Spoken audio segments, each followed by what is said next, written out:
दोस्तों नमस्कार, आप सभी सदस्यों का स्वागत है बी ऑफिसर मेक ऑफिसर्स परिवार में। मैं हूं आपका संभव भैया। आज हंसते मुस्कुराते हमने सोचा दोस्तों कि आपको हिस्ट्री का एक तूफ़ानी टॉपिक कवर करा दें, ताकि यहाँ से जो क्वेश्चन आए वो आपके गलत ना हो। हम बहुत डेप्थ में और चीज़ें समझाने की कोशिश करेंगे और स्माइल के साथ, ताकि आपको याद हो जाए भैया कैसे भी। ठीक है, तो लैंड रेवेन्यू सिस्टम यानी भू राजस्व व्यवस्था, वो भी ब्रिटिश वाली, इतिहास का ये टॉपिक है। ठीक है, आंधी आ जाती है इस क्वेश्चन में। ठीक साहब, तो वही आपने सुना होगा कि वही महालवाड़ी, रैयतवाड़ी, अय्यतवाड़ी चलता है ना, वही सब चीज़ें हैं, लेकिन थोड़ा डेप्थ में समझ लो ताकि क्वेश्चन आ जाए तो किसी भी लेवल पे आपका गलत ना हो। तो कथा शुरू करते हैं दोस्तों। अपनी कथा जो है वो शुरू होती है 1772 से। ठीक है, 1772 में ये कथा शुरू हुई। 1772 में गवर्नर कौन था इंडिया में? वॉरेन हेस्टिंग्स थे। ठीक है, इंडिया में 1772 में वॉरेन हेस्टिंग्स का कार्यकाल चल रहा था साहब। तो वॉरेन हेस्टिंग्स बैठे बैठे सोच रहे थे कि क्या तूफ़ानी करूं, क्या तूफ़ानी करूं, क्या चलाऊं दिमाग, क्या दिमाग चलाऊं। तो इन्होंने कहा कि काम करते हैं भाई साहब, एक बढ़िया सी व्यवस्था बनाते हैं, उसको कहेंगे इजारेदारी व्यवस्था। क्या कहेंगे? इजारेदारी व्यवस्था। अब भैया इजारेदारी व्यवस्था आ गई। इसका मतलब था कुछ कुछ ठेकेदारी जैसा, कि ठेका सा दे दो किसी को, वो अपना पूरा का पूरा कर इकट्ठा कर ले। कुल मिलाकर भू राजस्व का मतलब होता है टैक्स से कर चाहिए, पैसा चाहिए कुल मिला के। ठीक है, तो वॉरेन हेस्टिंग्स को पैसा चाहिए था, तो इजारेदारी व्यवस्था वॉरेन हेस्टिंग्स ने शुरू करी साहब। तो क्या हुआ? तो इन्होंने कहा कि जो सबसे ज़्यादा नीलामी करके देगा, मतलब सबसे ज़्यादा जो नीलामी करके देगा का मतलब होता है कि जो सबसे ज़्यादा पैसा ला के देगा उसको हम ये ठेकेदारी व्यवस्था दे देंगे, उसको सौंप देंगे। ठीक है, आज भी तो ऐसे ही होता है कि जब कोई टेंडर खुलता है तो भैया जो सबसे बढ़िया रहेगा उसी को टेंडर दिया जाता है। तो जो सबसे अधिक ला कर देगा उसको दिया जाएगा। तो ठीक है, तो सबसे अधिक नीलामी वाले को ये ठेका दे देंगे। ठीक है, ओके। समझते रहो दोस्तों, आप लोग अगर समझते रहोगे तो बहुत आसान हो जाएगा। इससे पहले क्या होता था कि जो टैक्स वैक्स वसूलने का काम था वो ज़मींदार के हाथ में था। किसके हाथ में था? ज़मींदार के हाथ में। वॉरेन हेस्टिंग्स ने सोचा कि ज़मींदारों को हमने बहुत पावर दे रखी है, इसीलिए ज़मींदारों का दिमाग ख़राब हो गया है। ऐसा वॉरेन हेस्टिंग्स सोचते थे कि कुछ ऐसा नया लाया जाए कि ज़मींदारों को इस किस्से से अलग कर दिया जाए। ठीक है, अगर ज़मींदारों पर पावर नहीं रहेगी तो ये फ़ायदा अंग्रेज लोग उठाएंगे कि एक जो ज़मींदार समुदाय है वो बहुत मजबूत हुआ जा रहा है। तो ज़मींदारों को अलग कर दिया गया और कहा गया कि जो सबसे अधिक नीलामी करेगा बस उसी को दे देंगे। ज़रूरी नहीं है कि आप ज़मींदार हो। ज़मींदारों को अलग करने के लिए व्यवस्था लाई गई। ठीक है, ज़मींदारों को अलग करने के लिए इजारेदारी व्यवस्था लाई गई।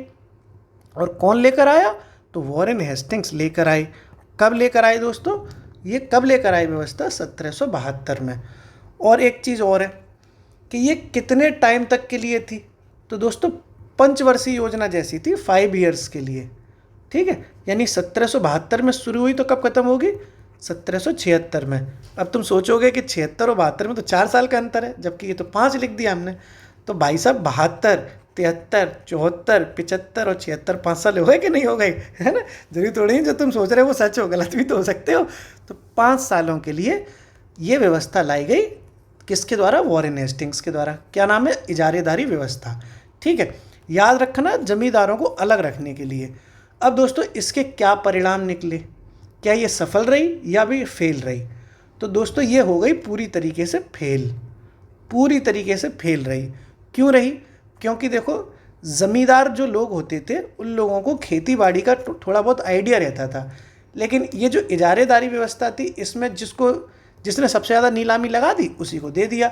अब उसे हो सकता है कि जमींदार मतलब खेती बाड़ी का कुछ यानी भू राजस्व का कुछ नॉलेज ही ना हो, कुछ ज्ञान ही ना हो, उसे कुछ पता ही ना हो।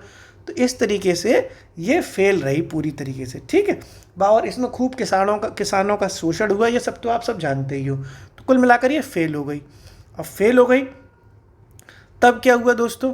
तब क्या हुआ? फिर आए इंडिया में कुछ टाइम बाद कॉर्नवालिस, लॉर्ड कॉर्नवालिस इंडिया में आई। ठीक है, फेल होने के बाद तो ये लोग सोचते रहे क्या करें क्या करें, तब तक कॉर्नवालिस इंडिया में आ गए। और कॉर्नवालिस जब इंडिया में आए तब एक नई व्यवस्था लेके आई गई, फिर से ज़मींदारी व्यवस्था।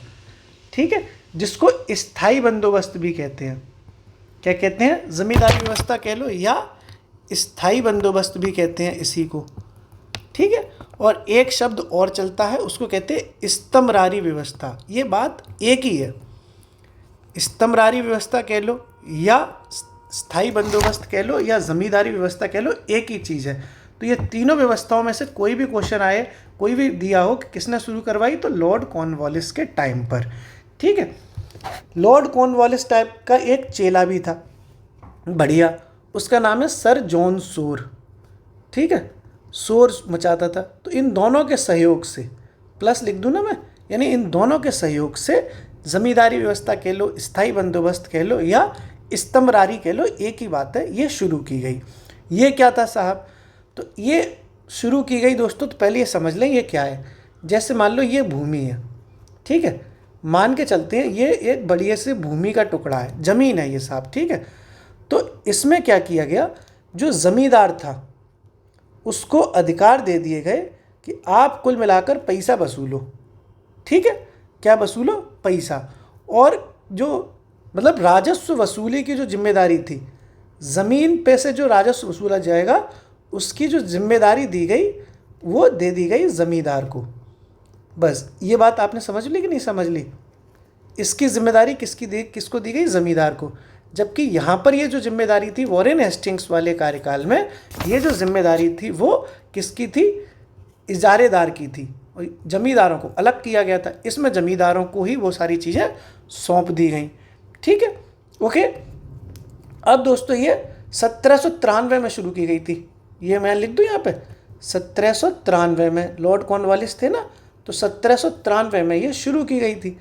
अब क्लियर है ना। जबकि इजारेदारी कब शुरू की गई थी, 1772 में, और कितने टाइम के लिए थी ये, 5 साल के लिए। जबकि स्थायी बंदोबस्त जो शुरू की गई थी वो पहले तो दोस्तों 10 साल के लिए शुरू की गई थी, ठीक है। जब स्टार्ट में लॉन्च की गई तो पहले 10 साल के लिए शुरू की गई थी, ठीक है। बाद में फिर इसको स्थायी बना दिया गया। पहले तो 10 साल के लिए शुरू थी, बाद में इसको स्थायी बना दिया गया, यानी परमानेंट कर दिया गया था, ठीक है। इतना भी आपने समझ लिया। इसमें क्या किया गया था, क्या नियम होगा, कैसे बटेगा पैसा, जमींदार का कितना कितना, सरकार का। तो कुल मिलाकर ये बांटा गया 2 हिस्सों में। जो कर आएगा, जो पैसा आएगा वो सरकार रखेगी 10/11, ठीक है। और जबकि ज़मींदार साहब रखेंगे, वो रखेंगे 1/11, ठीक है। ज़मींदार कितना रखेगा, 1/11, जबकि सरकार कितना रख लेगी, 10/11, ठीक है, ओके। कोई दिक्कत तो नहीं है। लेकिन ये पास हुई का फेल हुई, ये अभी थोड़ा सा जानेंगे। लेकिन आपको इतनी बात समझनी पड़ेगी कि इसके लिए सरकार ने क्या किया कि अभी तक तो ये तय किया कि सरकार 10/11 रखेगी, ज़मींदार के लिए 1/11, मगर इसमें एक कमी थी जो सरकार समझ नहीं पाई। एक कमी थी, वो ये थी कि कुल मिलाकर ये तय नहीं किया गया कि सरकार को कितना पैसा मिलेगा। मान लो अभी 100 रुपये मिल रहा है तो 100 रुपये में से 10/11 सरकार का, 1/11 ज़मींदार का। लेकिन ये 100 रुपये आएंगे कि 200 आएंगे कि 300 आएंगे, कुछ पता ही नहीं था। अब मान लो ज़मींदार किसानों से ले आया 500 रुपये, ठीक है, मान के चलते हैं, और वो अंग्रेज़ों को बताएगा कि भैया हमें तो 300 रुपये ही मिले हैं, 300 में से 10/11 तुम्हारे, 1/11 हमारे।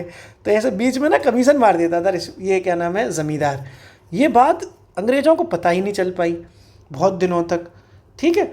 तो क्या करते थे, पहली कमी तो ये थी। एक कमी ये भी थी कि अगर वो मान लो ज़मींदार 500 के 500 रुपये ले आया, और जबकि मतलब 500 रुपये तो वो किसानों से ले आया, लेकिन अंग्रेज़ों से कहता था कि भैया 1 भी रुपया नहीं मिला। वो ये बोल देता जीरो मिले, एक भी कोई दे ही नहीं रहा पैसा। तो ऐसी स्थिति में कुछ कमियां थी इसमें। तो इसके लिए सरकार ने क्या, पहली बात तो कमी क्या थी कि कोई शुल्क तय नहीं था।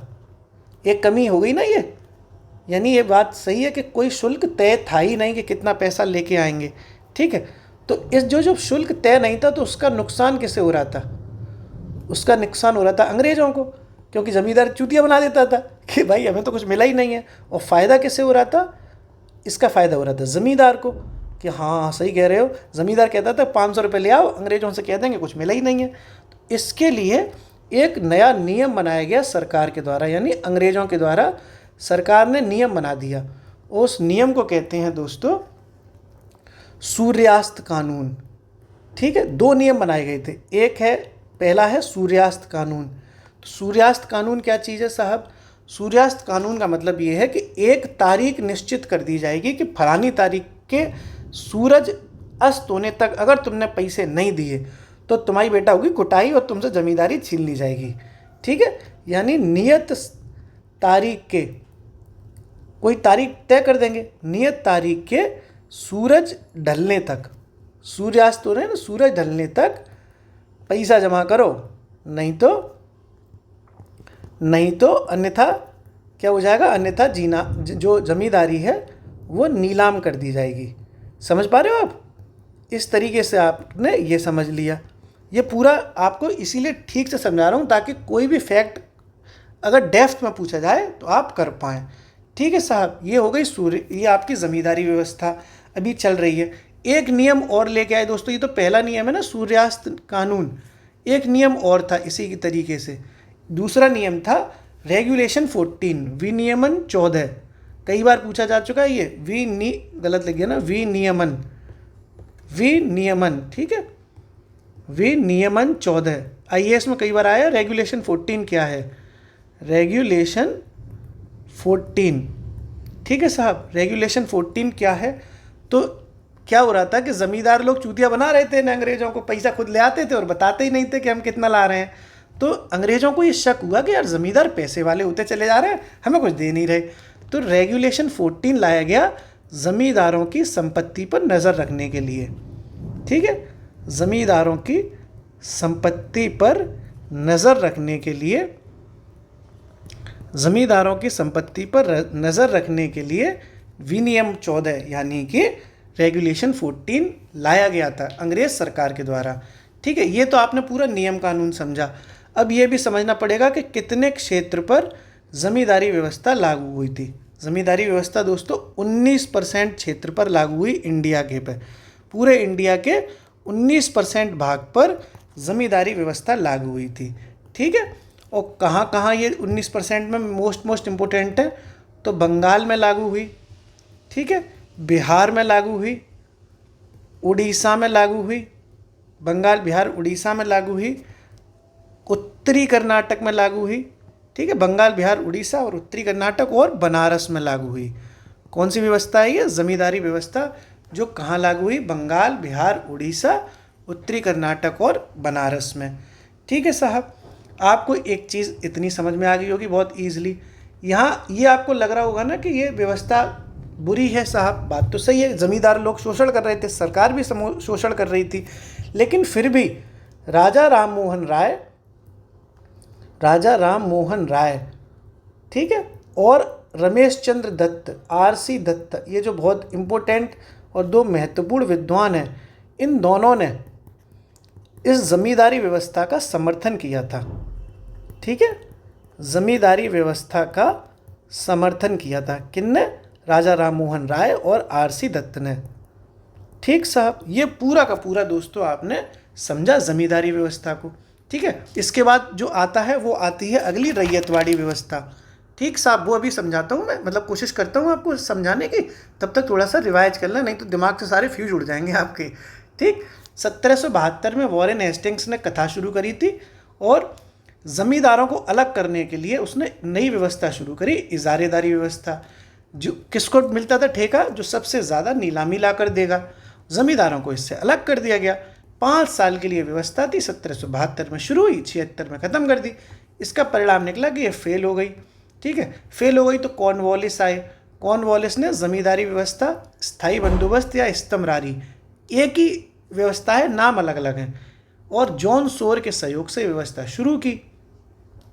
इसमें क्या था कि ज़मींदार को पूरा अधिकार दिया गया कि आप राजस्व वसूली करेंगे। 1793 में शुरू हुई, तो पहले 10 साल के लिए लॉन्च की गई थी, जबकि बाद में इसे परमानेंट कर दिया गया, स्थायी कर दिया गया।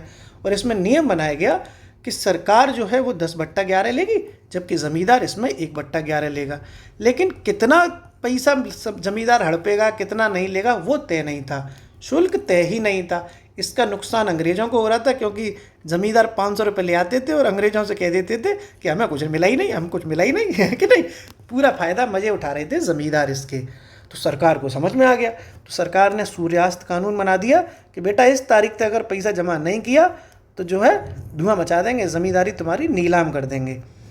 और एक व्यवस्था और करी कि ज़मींदार पैसे वाले होते चले जा रहे थे, तो विनियमन 14 यानी रेगुलेशन 14 ले आई सरकार, जो ज़मींदारों की संपत्ति पर नज़र रखती थी। ठीक है, 19% भूभाग पर ये पूरा शुरू की गई थी। कितने पर? 19% पर। बंगाल, बिहार, उड़ीसा, उत्तरी कर्नाटक और बनारस में लागू की गई। राजा राममोहन राय और आरसी दत्ता ने इस दोनों ने मिलकर जमींदारी व्यवस्था का समर्थन किया। ठीक है, अगली जो दोस्तों व्यवस्था है वो देखते हैं। अगली व्यवस्था है वो है रैयतवाड़ी व्यवस्था। रैयतवाड़ी व्यवस्था। ठीक है साहब, कोशिश कर रहा हूँ मैं आपको चीज़ें बहुत अच्छे से समझाने की कोशिश कर रहा हूँ। देखो मैं कोई टीचर तो नहीं हूँ दोस्तों ना, अगर आप लोग ये बात याद रखना, I am not a teacher. ठीक है, मैं एक अच्छा टीचर नहीं हूँ, लेकिन मैं बस कोशिश कर रहा हूँ कि कैसे भी आपकी जॉब लग जाए, आपका कुछ भी फ़ायदा होता है तो बहुत अच्छी बात है ना। बाकी तो भगवान मालिक के हम प्रयास ही कर सकते हैं, अच्छा प्रयास करने की कोशिश कर रहे हैं। अब दोस्तों आगे रैयतवाड़ी व्यवस्था। देखो रैयत का जो मतलब होता है, जो रैयत का मतलब होता है वो होता है किसान। सीधे सीधे रैयत का अर्थ होता है किसान। तो इसमें क्या हुआ, मान लो ये कोई भूमि है, जगह है, ठीक है, इसमें जो इससे पहले क्या था कि यहाँ देखो ये है ना, ये जो भूमि थी इसमें पूरा मालिक किसे बना दिया गया था? ज़मींदार को। जबकि रैयतवाड़ी व्यवस्था में जो मालिक बनाया गया वो रैयत यानी खुद किसान को बनाया गया। रैयत यानी किसान, एक ही बात होती है। तो वही इसका पूरा मालिक रहेगा, वही पूरा का पूरा हिसाब किताब टैक्स जो है इंडिविजुअली अंग्रेज़ों को सीधे दे देगा। यानी बीच में किसी जमींदार वमींदार की ज़रूरत नहीं है, पूरा का पूरा टैक्स डायरेक्ट हम किसान से ले लेंगे। ठीक है, तो जिम्मेदारी किसकी तय हो गई? वो तय हो गई दोस्तों किसान की। ठीक है, जबकि पुरानी जो ज़मींदारी व्यवस्था थी, ये अभी आपको समझाया हमने, यहाँ पे देखो ये जो ज़मींदारी व्यवस्था थी उसमें जिम्मेदारी किसकी थी? ज़मींदार की। ठीक है, जबकि यहाँ पर सीधे सीधे जिम्मेदारी किसकी हो गई है? खुद रैयत यानी किसान की। ओके, अब देखते हैं इम्पोर्टेंट इसमें क्या प्रावधान है, क्या इसके नए नियम कानून कायदे हैं वो समझते हैं। ठीक है, तो सबसे पहले जो इसमें सुधार किया गया वो ये किया गया कि जो ज़मींदारी व्यवस्था थी जो आपने अभी समझी, इसमें शुल्क तय नहीं था कि कितना टैक्स वसूला जाएगा, कितनी लगान वसूली जाएगी, ये तय नहीं था। तो ये अंग्रेज़ों ने गलती की थी, इसलिए इस गलती को यहाँ पे सुधार लिया गया। गलतियों से इंसान सीखता है। तो क्या किया गया? शुल्क तय कर दिया गया। रैयतवाड़ी व्यवस्था में शुल्क तय किया गया साहब। ठीक है, पहला तो ये बात कि हम एक तय कर देंगे, और रैयतों को सीधे जिम्मेदारी दी कि हम आपसे सीधे पैसा लेंगे, किसी भी ज़मींदार की हमें बीच में लाने की ज़रूरत है ही नहीं, आप ही जिम्मेदार हो। और जब तक आप पैसा देते रहोगे तब तक कोई दिक्कत नहीं है, हम आपसे कुछ नहीं कहेंगे, लेकिन अगर आपने पैसा नहीं दिया तो हम तुम्हारी ज़मीन तुमसे छीन लेंगे। ठीक है, ये बात मतलब इस रैयतवाड़ी व्यवस्था में कर दी गई। ये भी टेंशन नहीं है आपको, शुल्क तय कर दिया गया। तो कितना शुल्क रखा गया, यानी कितना लेंगे हम? तो दोस्तों लेंगे हम कुल 1/3, यानी कि 1/3 हिस्सा हम लेंगे। ठीक है, और इसको हम चेंज भी कर सकते हैं, यानी कि ये चेंजेबल है। जब सरकार को लगेगा कि भैया 1/3 दर से हमारा काम नहीं चल रहा, तो हम इसको चेंज कर देंगे। और हम ये जो चेंज करेंगे वो 30 सालों में कर सकते हैं, यानी कि हर 30 साल बाद हम इसको चेंज कर सकते हैं। उससे पहले भी कर सकते हैं, बाद में भी कर सकते हैं, लेकिन 30 साल का एक टाइम इसमें दिया गया। ठीक है साहब, किसमें? रैयतवाड़ी व्यवस्था में। ठीक दोस्तों, ये आपको पता है कि रैयतवाड़ी व्यवस्था तो शुरू हो गई, मान लो, मतलब अभी इतना आपने समझ लिया हल्का हल्का। अब ये जो फितून था वो आया किनके दिमाग में, यानी रैयतवाड़ी व्यवस्था का जो जनक है वो कौन है? तो रैयतवाड़ी व्यवस्था का जो जनक है दोस्तों वो है रीड और मुनरो। Read plus Munro. ठीक है, मुनरो, इसने ये व्यवस्था दी थी। रीड और मुनरो ने रैयतवाड़ी व्यवस्था शुरू की, और सबसे पहले ये 1792 में शुरू हुई थी। ठीक है, सबसे पहले 1792 में शुरू हुई पहली बार। और कहाँ हुई है दोस्तों? 12 महल में। 12 महल एक जगह पड़ती है, ठीक है, बहुत इंपॉर्टेंट टॉपिक हो रहा है आज ये। 12 महल पड़ता है मद्रास प्रेसिडेंसी में, मतलब अब तो प्रेसिडेंसी नहीं है, पहले प्रेसिडेंसी चलती थी ना, तो मद्रास प्रेसिडेंसी में 12 महल पड़ता था। तो पहली बार 12 महल मद्रास प्रेसिडेंसी में 1792 में ये रैयतवाड़ी व्यवस्था लागू की गई थी। क्लियर है? जब ये वहाँ पर लागू की गई 1792 में, तो ये थोड़ी सफल होती दिखाई दी, इसलिए कुछ टाइम बाद 1820 आया 1792 के बाद। तो 1820 में ये लागू की गई मद्रास में, पूरे मद्रास में। अब पहले तो मद्रास प्रेसिडेंसी के 12 महल नामक स्थान पर लागू की गई, बाद में ये मद्रास में लागू कर दी गई 1820 में, पूरे मद्रास में। और गवर्नर कौन था उस वक्त मद्रास का? तो यही मुनरो साहब थे, ठीक है, मुनरो ही था गवर्नर जब 1820 में पूरे मद्रास में रैयतवाड़ी व्यवस्था लागू की गई। ठीक है, ये दोस्तों क्रम पूछा गया है कई बार कि पहले कहाँ लागू की गई, तो 12 महल में, उसके बाद पूरे मद्रास में, उसके बाद ये 1825 में लागू की गई मुंबई के कुछ हिस्सों में। ठीक है, रैयतवाड़ी व्यवस्था मुंबई के कुछ हिस्सों में लागू की गई। ठीक है साहब, और आखिर में 1858 आते आते ये पूरे साउथ इंडिया में लागू की गई, यानी साउथ इंडिया को तब दक्कन कहते थे। ठीक है, तो पूरे दक्कन में ये लागू की गई। कौन सी व्यवस्था है दोस्तों? ये कुल मिलाकर रैयतवाड़ी व्यवस्था है। इस तरीके से देखा जाए तो ये कितने क्षेत्र पर लागू की गई? तो टोटल 51% भूभाग पर, ये क्षेत्र पर, यानी 51% भाग पर लागू की गई है। कौन सी व्यवस्था? रैयतवाड़ी व्यवस्था। ठीक है, समझिए आपने। सबसे पहले कहाँ लागू की गई? 12 महल, मद्रास में पड़ता है ये 12 महल। उसके बाद ये पूरे मद्रास में लागू की गई। उसके बाद ये मुंबई के कुछ हिस्सों में लागू की गई थी, मुंबई के कुछ हिस्सों में लागू की गई। ठीक है, उसके बाद ये पूरे दक्कन में लागू की गई।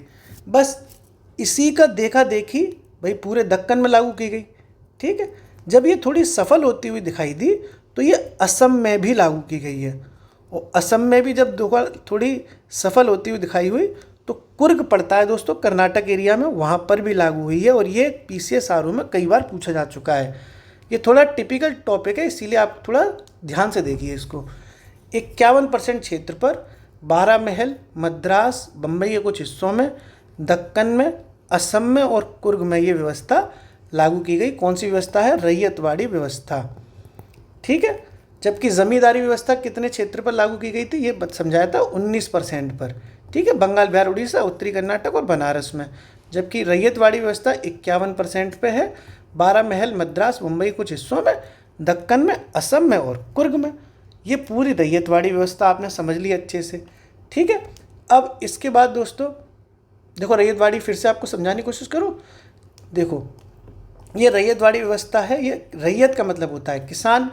तो जो ज़मीन थी उसका पूरा का पूरा जिम्मेदारी खुद रैयत यानी किसान को दे दी गई। सरकार ने ज़मींदार फमीदार को कहा कि तुम जाओ भाड़ में, तुम लूट रहे हो, हमें बीच में जो कमीशन मार रहे हो, तो सीधे हम डायरेक्ट किसान से बात करेंगे। और इसका शुल्क तय कर दिया गया, जो तय करके रखा गया 1/3, और कहा गया कि हम इसको चेंज भी कर सकते हैं 30 सालों में। ठीक है, इसके जो जनक हैं वो कौन है? रीड और मुनरो। कौन है? रीड और मुनरो। 1792 में पहली बार प्रेसिडेंसी 12 महल में लागू की गई। अगर किसी को ये डेट याद नहीं रहती है तो कोई टेंशन नहीं है, डेट नहीं पूछी जाएंगी, आप टेंशन भी मत लो, वो तो हमने लिख दी ताकि आपको क्रोनोलॉजिकल वे में समझ में आए। फिर 12 महल के बाद ये पूरे मद्रास में लागू की गई, जहाँ गवर्नर कौन था? खुद मुनरो साहब। फिर देखा देखी मुंबई के कुछ हिस्सों में भी लागू कर दी गई, और फिर तो पूरे साउथ इंडिया यानी दक्कन में लागू कर दी गई। इस तरीके से टोटल 51% एरिया में रैयतवाड़ी व्यवस्था शुरू की गई। 12 महल मद्रास, बम्बई, दक्कन, असम और कुर्ग कर्नाटक में ये लागू की गई। ठीक है साहब। अब दोस्तों अगली जो व्यवस्था है वो है महालवाड़ी व्यवस्था। कौन सी है? महालवाड़ी व्यवस्था। ये भी समझनी पड़ेगी, बस ये आखिरी है, वैसे ही इसके बाद काम खत्म। तो महालवाड़ी व्यवस्था है, इसके जो जनक है दोस्तों वो कौन है? इसके जो जनक हैं वो हैं हॉल्ट मैकेंजी। Holt Mackenzie. ठीक है, महालवाड़ी व्यवस्था के जनक कौन है? Holt Mackenzie. कौन है? Holt Mackenzie. ठीक साहब। महाल का जो मतलब होता है दोस्तों वो होता है गांव। जो महाल का अर्थ होता है वो होता है गांव। रैयत का अर्थ अभी हमने आपको समझाने की कोशिश करी थी। तो देखो रैयत का जो अर्थ है यहाँ है ना, ये है जो रैयत। रैयत का मतलब होता है किसान। तो देखो आपने अभी तक क्या समझा कि सबसे पहले ज़मींदारी व्यवस्था थी। तो ज़मींदारी व्यवस्था में ठेका किसको दिया गया था? ज़मींदार को। ठीक। फिर रैयतवाड़ी व्यवस्था आई। तो रैयतवाड़ी व्यवस्था में ठेका किसको दे दिया? सीधे सीधे रैयत यानी किसान को। अब महालवाड़ी व्यवस्था आ गई। तो महालवाड़ी में जो जिम्मेदारी तय की गई वो पूरे महाल यानी पूरे पूरे गांव की तय की गई। यानी गांव का जो मुखिया होगा वो पूरे गांव का अपना टैक्स वसूल के अंग्रेजों को दे देगा। कुल मिलाकर ये था। जैसे ये भूमि है, ज़मीन है पूरे गांव की, तो इतना हिस्सा रामलाल का है, इतना हिस्सा श्यामलाल का है, इतना किशन लाल का है। तो ये सब जो है अलग अलग टैक्स ना दे के पूरा टैक्स अपने गांव के प्रधान को दे दें। गांव का प्रधान होता है ना, मुखिया कहते हैं उसको। ठीक है। और मुखिया जाके सीधे जो है टैक्स अंग्रेजों को दे देगा। ये पूरी व्यवस्था कहलाई महालवाड़ी व्यवस्था। महाल का मतलब होता है पूरा पूरा गांव इकट्ठा। ठीक है साहब। ओके, कोई दिक्कत तो नहीं है। ये किसने शुरू करी थी? तो इसका जो जनक है वो है हॉल्ट मैकेंजी। ठीक है। हॉल्ट मैकेंजी के दिमाग में ये नई तूफान आया था जिसका नाम है महालवाड़ी व्यवस्था। ठीक। इस तरीके से अब इसमें क्या हुआ, नियम तो आपने समझ ही लिया कि सीधे सीधे पूरा गांव जिम्मेदार है, पूरा गांव प्रधान जो है वो मिलकर देगा। तो इसका जो बेस्ट लागू किया गया, बेस्ट मतलब सर्वोत्तम तरीके से महालवाड़ी व्यवस्था कहाँ लागू की गई? ठीक है, किनके द्वारा लागू की गई? सर्वोत्तम तरीके से। तो दो नाम है दोस्तों बहुत इंपॉर्टेंट, वो है मार्टिन बर्ड और जेम्स टॉमसन। जेम्स टॉमसन, इन दोनों ने मिलकर इनको सर्वोत्तम तरीके से लागू किया। किन दोनों ने मिलकर? मार्टिन बर्ड और जेम्स टॉमसन ने सर्वोत्तम तरीके से महालवाड़ी व्यवस्था को लागू किया। अब कहाँ लागू किया वो भी तो समझना पड़ेगा। तो पहले तो ये टॉम था जो बर्ड बन के उड़ गया। ठीक है, टॉम है वो बर्ड बन के उड़ गया था महालवाड़ी व्यवस्था में। तो कहाँ पर लागू हुआ देखो। तो दोस्तों एक बात बताओ, ज़मींदारी व्यवस्था थी वो कितने क्षेत्र पर लागू हुई? 19% पे। रैयतवाड़ी व्यवस्था थी वो अभी आपको समझाया कितने पर लागू हुई? 51% पे। तो महालवाड़ी अब कितने पर लागू हुई? कितना बचा भाई? 100% ही तो होता है टोटल। तो 1911 70 हो गए, 1951 70 हो गए। तो 100 में से 70 गया तो 30% बचा कि नहीं बचा? तो जो महालवाड़ी व्यवस्था है वो कितने परसेंट पर लागू होगी? 30% भूभाग पर लागू हो जाएगी, बचे कुचे पर। ठीक है, तो 30% क्षेत्र पर ये लागू हुई। और कौन से वो क्षेत्र हैं जहाँ लागू हुई? तो यार जो बच गया पूरे इंडिया में वो उस जगह लागू हुई। तो कौन कौन बच गया? अपना मध्य प्रांत बच गया यानी एमपी वाला हिस्सा। ठीक है, अपना ये संयुक्त प्रांत बच गया था यानी यूपी वाला हिस्सा अपना। ठीक है, आगरा, अवध, ये सारी चीज़ें। बनारस इसमें शामिल नहीं है, बनारस तो ज़मींदारी व्यवस्था में शामिल था, याद रखना ना, ये आपको कराया था बनारस। देखो ज़मींदारी व्यवस्था में बनारस में आ गया था, जबकि बाकी जो यूपी है अपना वो किस में आया? महालवाड़ी में। पूरी गंगा घाटी अपनी बची। ठीक है, गंगा घाटी मतलब ये दिल्ली यूपी वाला हिस्सा, और ये पंजाब का एरिया, ये भी एरिया पूरा का पूरा महालवाड़ी व्यवस्था में आया था। ठीक है, इस तरीके से आपने महालवाड़ी व्यवस्था को भी समझ लिया।